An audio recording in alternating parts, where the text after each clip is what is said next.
Hey guys, Luke here, and I'm back for another episode of my NRL transfers of 2015. In this episode, we're going to be going over Anthony Watmough from the Manly Sea Eagles to the Parramatta Eels. Now, it's kind of a weird one to look at, just due to the fact that obviously with Watmough, he's a whole different player to Hayne, but he's their big name replacement for Hayne. Well, not replacement, but he's a high-profile signing, and with the Eels losing Hayne, it's kind of hard to judge their side because you would have expected Watmough to be playing with Hayne, but now Hopewadi's going to be in that position. You'd think. Yeah, Watmough has got a little bit of extra burden to carry. I know he's a forward, and it's kind of stupid to compare them like for like, because obviously they're not like for like players, but in terms of leadership and just star quality, Watmough's your next one in line, I'd say. But enough of that. I'm sort of talking a little bit of shit there. Let's move on. Let's actually talk about his player model. Actually, a little bit on the fan hub. I actually think this is really good. This and the MILF one. These aren't like player creator. These are what the game actually made. So I think this is actually pretty good Watmough. Thought I should point that out, and I think he's like 80 graded. Could be a little bit higher than that, but nothing too wrong with that. Now Watmough, what I think of him actually signing with Parramatta, it all goes down to how much money that they're actually going to be on. Let's be honest. Watmough on 500 grand a year, you'd say probably a good signing. 800,000 a year, which is what he was sort of rumoured to be on at Manly, I believe. It's hard to remember because a little while ago, but I think it was something along the lines of that. A lot of money either way. And then you start to question it. There's a few reasons for that. First off, you got injuries, and then he has a lot of errors in his game lately. Like the last few years, at his peak, at the best Anthony Watmough offers, awesome player, great player, so hard to stop.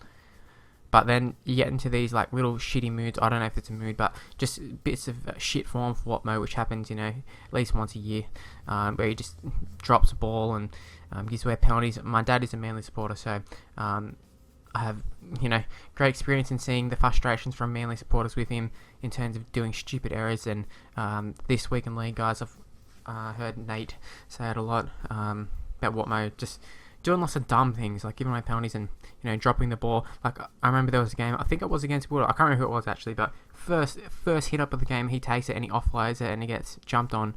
Like it was so dumb. Like that's probably one of the dumbest things I've ever seen in rugby league. Apart from the time Martin Kennedy had like tripped over and headbutted the ball and Morris picked it up and scored. But I don't know what he was doing. Still can't remember who was it against. But either way, like what I'm trying to say is Watmough has the tendency to do that sort of stuff, and he has some plus sides and he has some downsides. And I'm sort of thinking that the more I think about this move, the more I'm thinking it's not really a good move for his Eels perspective. Because if you look at it, he's taken up a lot of cap. I know they've got a lot of money with Hayne, but I just feel like they could have spent it somewhere else. I know Watmough's got a connection to the coach, and this isn't like saying Watmough is a bad player. It's just saying I don't know if he's worth the money he's on. Do you get value for money with him? And I struggle to see it. What other players were off contract that they could have got, I'm not sure of, but maybe it would have been better off to just wait out a year, and I don't know, maybe they could have went after a feeder or something. I don't know, just clutching at straws there, but I don't know if he was the right move for the Eels. Now I'm sure he'll come in and he'll put some great performances for the Eels and he'll play very well, but he's just taken up a lot of the cap, and Eels seem to do a lot. They put the eggs in one basket on the wrong players. Apart from Hayne, they've paid stupid amounts of money for Hopewadi, stupid amounts for Sando. I think they got Tim Manor on stupid amounts of money. Just they buy lots of people on stupid contracts. And I think Watmough is another one of them. Also, the length of his contract is a big one as well. In terms of actual ability, he should be able to play quite well.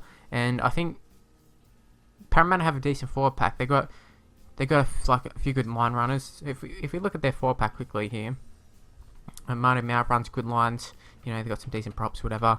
Paulo's pretty skillful. Maravala seem pretty good. I don't know what they'll go with their starting lineup. Watmough probably end up playing a lock, but yeah, I think they definitely got some good second rows, so Watmough fits in well there. But yeah, in terms of he's actually like overall, I'm going to say Watmough probably not a great signing. I don't know if that's what Eels fans want to hear. They might agree. I don't know, but that's just my perspective. And I don't hate Watmough anything. So hopefully people don't try and spin it that way, because I don't mind Watmough. He just this is just how I'm looking at it. So that's where I'm going to leave the episode. Hopefully you have enjoyed it. Hopefully you can leave your opinion in the comment section below. What are your thoughts on Anthony Watmough to the Eels? Also, who do you think got the better deal of it, the Eels or Manly? Yeah, make sure you leave a like, make sure you subscribe to my channel, and make sure you come back to watch my other videos. So I'll see you next time, guys. Bye!